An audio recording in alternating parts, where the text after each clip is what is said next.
American Cocktail Club, this month we have a really delicious, amazing, refreshing cocktail for you called Spring Showers. In this month's box, you can expect a little bit of Silver Rum. We also have some rose honey lemon syrup by our good friends at Wood Stove. We also have some tropical Volley mango seltzer, a little bit of candied ginger for garnish, as well as, well, it actually doesn't come in the box. You have to squeeze your own fresh lime juice because it's better. Are you ready? Okay, let's go.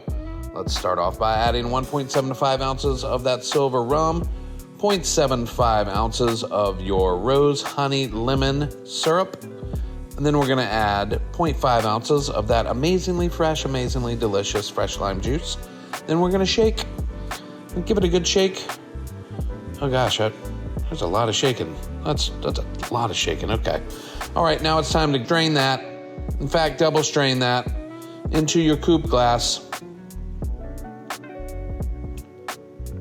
Okay, just like that. Now we're gonna top it off with about 2 ounces of our Volley mango seltzer.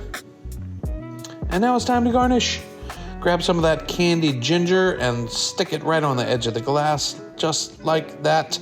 And now it's time to drink it. Cheers, American Cocktail Club. Enjoy.